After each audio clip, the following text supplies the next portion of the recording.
اللهم صل وسلم وزد وبارك عليه وعلى آله وأصحابه وعترته وتابعيهم وتابعي تابعيهم إلى يوم القيامة. فأعوذ بالله من الشيطان الرجيم. بسم الله الرحمن الرحيم. إن الذين آمنوا وعملوا الصالحات إنا لا نضيع أجر من أحسن عملا أولئك لهم جنات عدن تجري من تحتهم الأنهار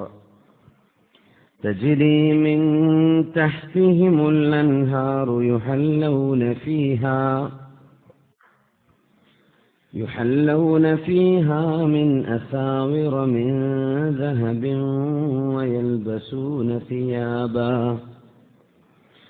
ويلبسون ثيابا خضرا من سندس واستبرق متكئين فيها على الأرائك نعم الثواب وحسنت مرتفقا. صدق الله مولانا العلي العظيم وصدق وبلغنا رسوله النبي الكريم ونحن على ذلك من الشاهدين الشاكرين والحمد لله رب العالمين. ബഹുമാന്യരായ മുഅ്മിനീങ്ങളെ, സത്യവിശ്വാസികളെ, മുഅ്മിനാത്തുകളെ, സത്യവിശ്വാസിനികളെ, അല്ലാഹു സുബ്ഹാനഹു വ തആല ഒരിക്കലൂടെ നമുക്ക് ഒരുമിച്ച് ചേരാൻ അവസരം നൽകിയിരിക്കുകയാണ്. അല്ലാഹു നമ്മുടെ മജ്ലിസ് സ്വീകരിക്കട്ടെ. അല്ലാഹു നമ്മുടെ സത്പ്രവർത്തനങ്ങൾ, അതിലെ നിയ്യത്തുകൾ നന്നാക്കി തന്ന അല്ലാഹു ഖബൂൽ ചെയ്യട്ടെ. അല്ലാഹു നമ്മുടെ ഓരോരുത്തരുടെയും തെറ്റുകുറ്റങ്ങൾ, പാപങ്ങൾ നമ്മുടെ മനസ്സുകൊണ്ട് ശരീരം കൊണ്ട് ചെയ്തു കൂട്ടിയതെല്ലാം അല്ലാഹു തആല പുറത്തു തരാൻ ഈ മജ്ലിസ് ഒരു നിമിത്തമാക്കി തരട്ടെ. നമ്മുടെ ഒരുപാട് രോഗികൾ, വളരെ വേണ്ടപ്പെട്ട ആളുകൾ, അവരുടെ ഉമ്മമാര്, ഉപ്പമാര്, അമ്മായിമ്മ, ഭാര്യ, കുടുംബം, ഒരുപാട് ആളുകൾ രോഗികളായി വളരെ ക്രിട്ടിക്കൽ സ്റ്റേജിൽ നാട്ടിലൊക്കെ ഹോസ്പിറ്റലിൽ കിടക്കുന്നവരുണ്ട്, ഇവിടെ ഉള്ളവരുണ്ട്, ഭാര്യക്കാനോട് പറഞ്ഞവരുണ്ട്. അല്ലാഹു എല്ലാവർക്കും വളരെ പെട്ടെന്ന് ശിഫയും സലാമത്തും അനുഗ്രഹിക്കട്ടെ.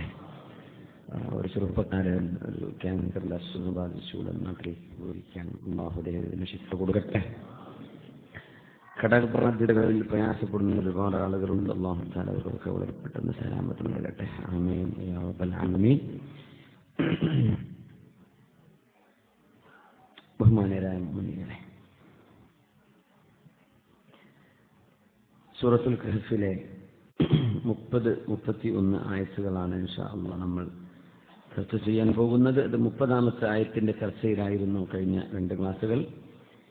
31-ാമത്തേത് അല്ലാഹു സുബ്ഹാനഹു വ തആല സത്യവിശ്വാസികൾക്ക് നൽകുന്ന സ്വർഗ്ഗത്തിലെ അനുഗ്രഹങ്ങളെ സംബന്ധിച്ചാണ്. അതിന്റെ തൊട്ട് മുമ്പ് ഇന്നല്ലദീന ആമനു വഅമിലുസ് സ്വാലിഹാത്ത്,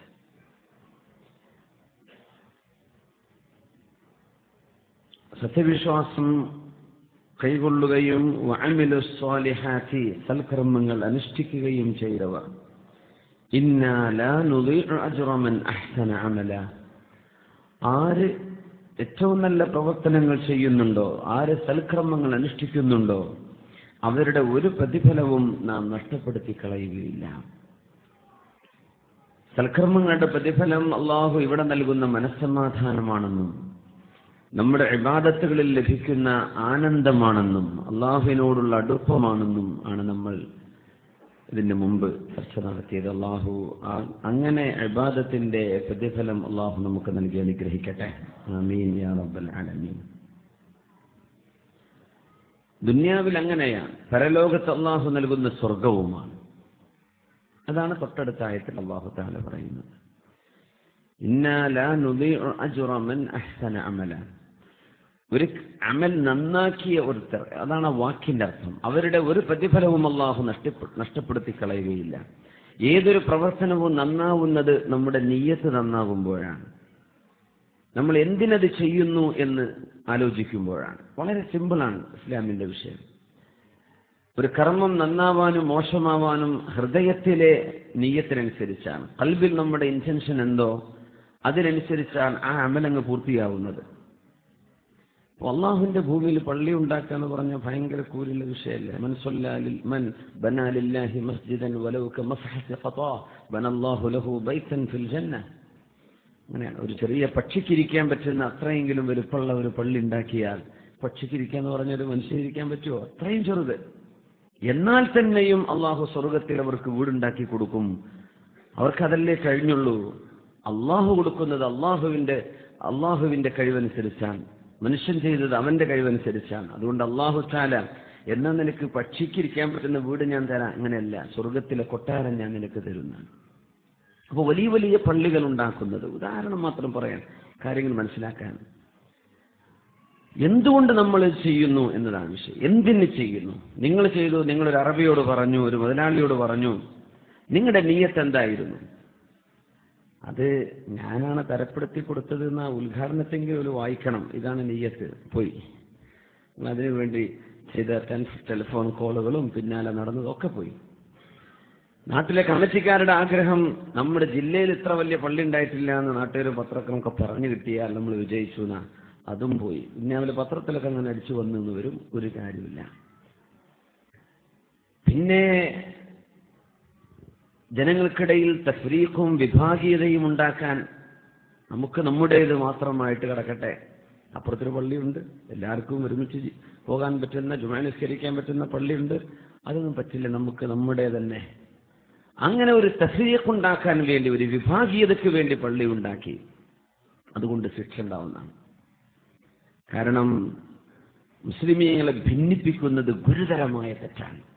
അതൊന്നും ഒന്നുകൊണ്ടും കോമ്പൻസേറ്റ് ചെയ്യാൻ പറ്റില്ല, അത്രയും ഗുരുതരമായ തെറ്റാണ്. അപ്പോ പള്ളിയാണ് ഉണ്ടാക്കുന്നത്, ഒരു വശത്ത് വലിയ കൂലി, ഒരു വശത്ത് ഭയങ്കര ശിക്ഷ. അതുകൊണ്ടാണ് മസ്ജിദ് ദിറാറൊക്കെ നബി സല്ലല്ലാഹു അലൈഹി വസല്ലം തങ്ങൾ പൊളിച്ചു നീക്കാൻ വേണ്ടി പറഞ്ഞത്. തബൂക്ക് യുദ്ധം കഴിഞ്ഞ് വരുമ്പോഴാണ് മദീനയിൽ അങ്ങനെ മുനാഫിക്കീങ്ങൾ, ഒരു കപടവിശ്വാസികൾ ഒരു പള്ളി ഉണ്ടാക്കിയല്ലോ. തഫ്രീഖൻ ബൈനൽ മുഅ്മിനീൻ, സത്യവിശ്വാസികളുടെ മനസ്സിനെ വേർതിരിക്കാൻ, നിങ്ങൾ ഞങ്ങൾ എന്ന് വേർതിരിച്ച് മനസ്സുകളെ രണ്ടാക്കാനുള്ള പണിയെടുത്തപ്പോഴാണ് നബിയെ അങ്ങ് പോവരുതെവിടെ എന്ന് ഖുർആൻ പറഞ്ഞത്. നിയ്യത്താണ് വിഷയം. കർമ്മങ്ങൾ എത്രയും ചെറുതോ വലുതോ ആകാം. നിങ്ങളൊരു 10 ലക്ഷം രൂപ ചെലവഴിച്ചു, അതിന് കിട്ടുന്ന കൂലി ഒരു പക്ഷേ വേറെ ഒരാൾ 2000 രൂപ ചെലവഴിച്ചാൽ കിട്ടിയേക്കും. നിയ്യത്താണ്. നിങ്ങൾ 1 കോടി ചെലവഴിച്ചു, മുഴുവൻ ഹബാഅൻ മൻസൂറ, ഒരു കാര്യമില്ലാതെ നഷ്ടപ്പെട്ടു പോയേക്കും. 1 ദിർഹം കൊടുത്തു, അല്ലാഹു തആല സബഖ ദിർഹമുൻ അൽഫ ദിർഹം, 1 ദിർഹമിന് 1000 ദിർഹമിന്റെ കൂലി കൊടുക്കുന്നു എന്ന് റസൂലുള്ളാഹി സ്വല്ലല്ലാഹു അലൈഹി വസല്ലം. മൻ അഹ്സന അമല, ഒരു കർമ്മം നിങ്ങൾ എങ്ങനെ നന്നാക്കുന്നുവോ അതനുസരിച്ചിട്ടാണ്. അത് ഏത് കാര്യങ്ങളും നമ്മൾ ജീവിതത്തിൽ ചെയ്യുന്നുണ്ടോ അതിന്റെ നിയ്യത്ത് നന്നാക്കുക.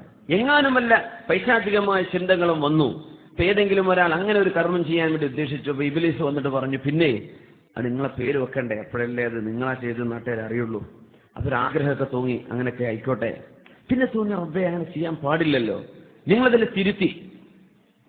തിരുത്തി കഴിഞ്ഞാൽ അല്ലാഹു തആല അത് സ്വീകരിക്കും.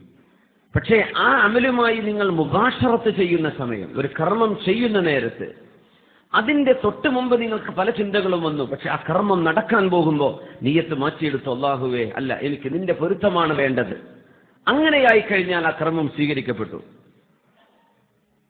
സംഗതിയൊക്കെ നടന്നു കഴിഞ്ഞ് പിന്നെ ആലോചിക്കുന്നത്, എന്നാ പിന്നെ നിയ്യത്ത് നന്നാക്കിയേക്കാം, ബസ് പോയിട്ട് കൈകാണിച്ചിട്ട് കാര്യമില്ലല്ലോ. ഏതൊരു കർമ്മവും നന്നാവുന്നത് നമ്മൾ നിയ്യത്ത് കൊണ്ടാണ്. അത് അല്ലാഹു ചെയ്ത വലിയ സൗഭാഗ്യമല്ലേ.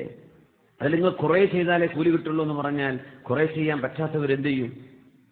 നിയ്യത്ത്. അല്ലാഹുവേ, ഇന്നാലിന്ന ഒരു മുതലാളിയായ ആൾ, മുസ്ലിമായ മുഅ്മിനായ ഒരാൾ, പടച്ച റബ്ബേ, അയാൾ ഇത്രയേ വാരിക്കോരി കൊടുക്കുന്നു കണ്ടില്ലേ, എനിക്ക് അത്രയൊന്നും കൊടുക്കാൻ പറ്റണില്ലല്ലോ, എന്റെ കയ്യിൽ നീ തരുകയായിരുന്നെങ്കിൽ ഞാനത് ചെയ്യുമായിരുന്നു. ഫഹുമാ ഫിൽ അജ്രി സവാ, രണ്ടുപേരും പ്രതിഫലത്തിൽ ഒരുപോലെയാണെന്ന് റസൂലുള്ളാഹി സ്വല്ലല്ലാഹു അലൈഹി വസല്ലം. ഖൽബിൽ ഒരു നിയ്യത്തെ വന്നിട്ടുള്ളൂ. നമുക്കറിയാം, നാട്ടിലൊരു പള്ളി നിർമ്മാണം നടക്കുന്നുണ്ട് കാസർഗോഡ് ജില്ലയിൽ. ഒരു വ്യക്തി അതിനു വേണ്ടി ചെലവഴിക്കാൻ പോകുന്നത് 7-8 കോടി രൂപയാണ്. ഒരാൾ ഒരു പിരിവ് നടത്തേണ്ട, ഞാൻ ഏറ്റെടുത്തു. ജില്ലയിലെ ഏറ്റവും പ്രധാനപ്പെട്ട ഒരു പള്ളിയുടെ പുനർനിർമ്മാണം നടക്കുകയാണ്. ഒരാൾ പറയാൻ, എന്താ അതൊക്കെ ഭയങ്കര പ്രതിഫലമാണ്, അവിടെ നിയ്യത്ത് അല്ലാഹു നന്നാക്കി കൊടുക്കട്ടെ. ദുആ ചെയ്യും. ഒരുപാട് പള്ളികൾ വേറെയും എടുത്തു കൊടുക്കുന്നുണ്ട് അദ്ദേഹം എന്നറിഞ്ഞു. 8 കോടിയോ 7 കോടിക്കപ്പുറം അത് വരുന്നു. 8 കോടിയോ ചിലപ്പോൾ 10 കോടി ആയേക്കും അതിന്റെ പണി പൂർത്തിയാകുമ്പോൾ എന്ന് പറഞ്ഞു. ഒരു വ്യക്തി ഒറ്റയ്ക്ക് നാട്ടിലുള്ളവരാണ്. സുബ്ഹാനല്ലാഹ്, വലിയ സന്തോഷം തോന്നി. അല്ലാഹു ഇത് സ്വീകരിക്കട്ടെ. അത്രയൊന്നും കഴിഞ്ഞില്ല, ഒരു പള്ളി നിർമ്മാണം നടക്കുന്നു. ഒരു ചാക്ക് സിമന്റ് എന്റെ വക മതി. ആ പള്ളിയിൽ ഒരു ഇബാദത്ത് നടക്കുന്നു. ആ പള്ളിയുടെ ചുമരിന്റെ, ആ പള്ളിയുടെ നിർമ്മാണത്തിന്റെ ഭാഗമായി ആ പള്ളിയുടെ ആവശ്യങ്ങൾക്ക് അത് നിർവഹിക്കപ്പെട്ട് കഴിഞ്ഞിരിക്കുകയാണ്. നിങ്ങളുടെ ഒരു ചാക്ക് സിമന്റ് ആ പള്ളിയിൽ നടക്കുന്ന സൽക്കർമ്മങ്ങളുടെ പ്രതിഫലം നിങ്ങളുടെ ഖബറിലേക്ക് കിട്ടിക്കൊണ്ടിരിക്കുകയാണ്. വലിയ സൗഭാഗ്യമല്ലേ?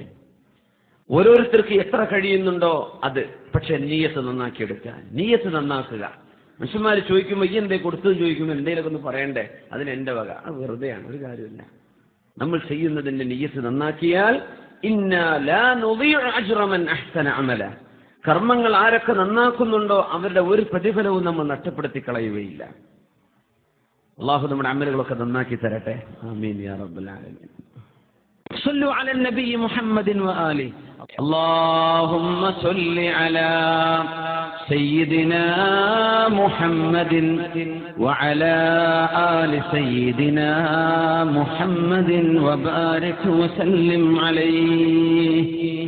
اللهم صل على سيدنا محمد وعلى آل سيدنا محمد وبارك وسلم عليه.